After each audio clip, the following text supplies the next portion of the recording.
Madeira to get to know Chris and his accomplishments.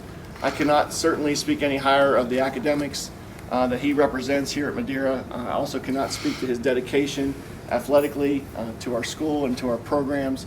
He has certainly been a shining star for us, and we are so happy and excited for this opportunity for him. And we have a few folks that are going to speak today and on behalf of some of those things, but certainly it's a great opportunity for him. And do we have the right pieces of paper in front of you? Yeah, we're good. Okay. We want to make sure we got that straight.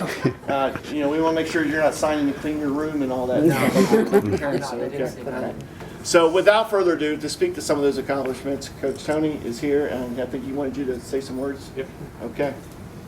So I've known Chris for 4 years, and completely dedicated to us for the past 4 years. Worked hard, off season, in season, worked his butt off playing club to get us better, to get us where we needed to be. And even when he was hurt last year, he was at every practice, everything he needed to be at to support the team. And his work ethic is just off the charts. And I know in the next 4 years at Cal, he'll do great things. Just watched him yesterday in the weight room and kicking field goals when it was freezing cold outside, and where he didn't have to be, he was there and working his butt off. So I know he'll do great things, and congratulations. Thanks.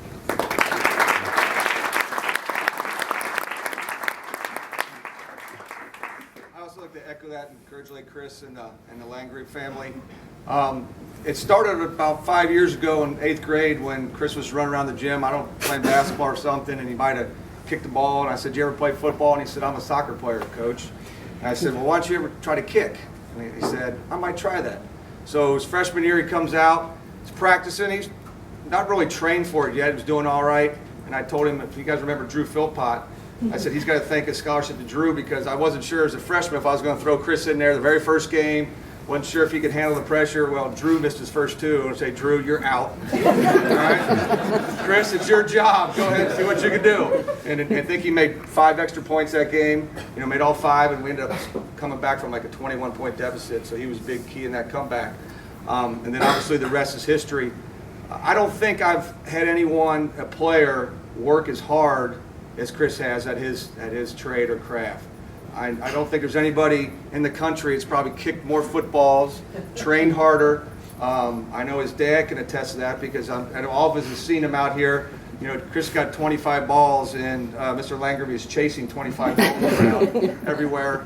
And he changed the game for us as a football coach. When you watch football, a kicker is a weapon. And when you know every kickoff's going to go in the end zone, and on field goals, it changed what we did this year. Coming in this year, we weren't going to punt when we got within 55 yards. In high school, a field goal is just like a punt.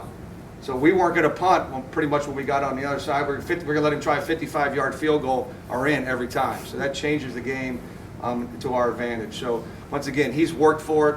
When you've watched him kick, I'll use a quote that the ex-Cal special teams coordinator, when we were watching him kick, he called him a machine.